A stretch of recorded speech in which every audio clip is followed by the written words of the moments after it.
If you have a child with a disability, autism spectrum, physical disability, mental illness, anything that prevents them from being able to work, what are some of the biggest mistakes that we've seen? It's the failure to plan properly for housing. Mm-hmm. Where is your child going to live when you're gone? Now, how many times have we said when we do our seminars, we put up a slide and it says, and this is kind of quoting the parents in the room, it says, "I can't die."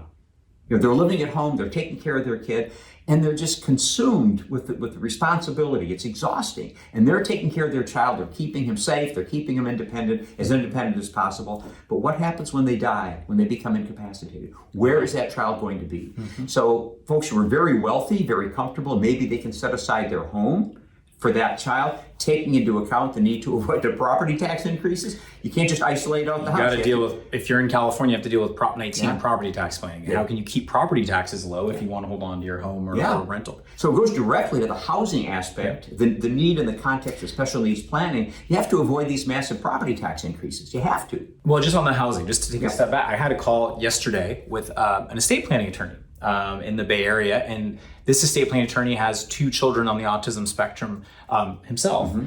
And he was asking me, he does special needs planning. He was like, have you guys heard about new housing opportunities for my kids? I don't know where they're gonna live. They can't stay in my house. What if your kids can't stay in your house? How do you look into, is it group housing? Is it supportive housing? Any thoughts there on this housing issue? So the first thing to say is that probably for every 10 young adults who need housing, maybe 1 safe bed is available. That's the gap is chasmic. That's crazy. So how do you deal with that? So if you have, if you are blessed with resources, again, you can plan to set aside your family home for that child, but you have to think about a caregiver. Is there going to be enough money in the trust to support the carehaving team that you might need? Expenses for the house, by the way, insurance, repairs, utilities, and here's property taxes. Again, we have to keep hitting on that point, because that's what can sometimes make it impossible to retain ownership of the home. So some will have maybe a second home, sometimes purchased because they want that home to be there for their child. Mm-hmm. And importantly, sometimes they'll have their child live there away from mom and dad for a transition period while mom and dad are available and alive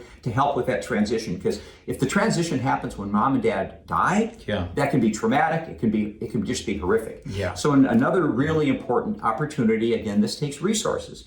There's 3 clients. We have 3 individuals who are part of groups who have constructed their own group home environments. And that's really interesting. That is fascinating. So we should probably have someone on who's doing that. And I'm on the board of the Pacific Autism Center for Education. And I can tell you one of the things that PACE, wonderful organization, check it out, pace.org, I think, PACE.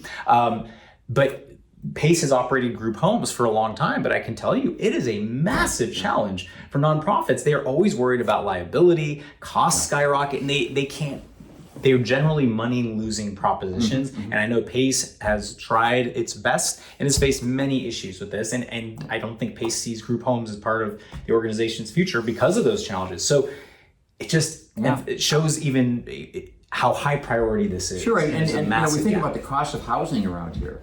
I mean, it's just a horrific problem. Yeah. So again, there really are some individuals who have gone to other lower cost communities where they bought land. Yeah. One did on the outskirts of Hillsburg.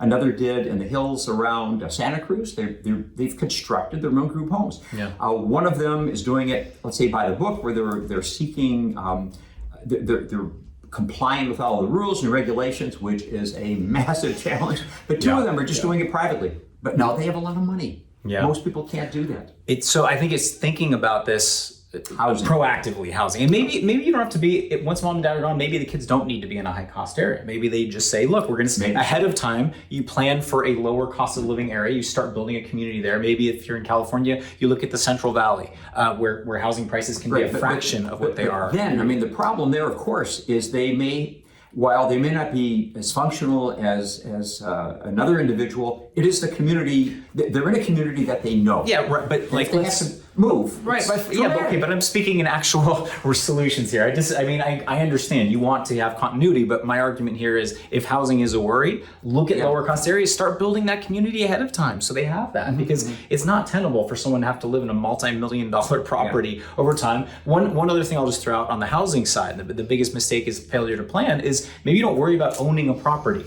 You just have a trust that generates enough income that you rent the child a wonderful place to live, or pays for group housing. So you don't have to leave a property for the benefit of the child, but you definitely need to make sure that you're budgeting for that. Hope you got a lot of this. Comment. Let us know what you think. If you have questions about this, if you have thoughts for other discussions, let us know. And by the way, note we have a book on special needs planning. Oh, yes. It's available. So It's maybe we can put it on the camera. There we go. And we have some copies here. This is a book that we authored about this Special Needs Trust Creation and Management Guide that Mike and I co-authored. So I hope you got a lot of this. Subscribe, share this. Hope everybody's staying safe, sane, and healthy. Take care. Take care.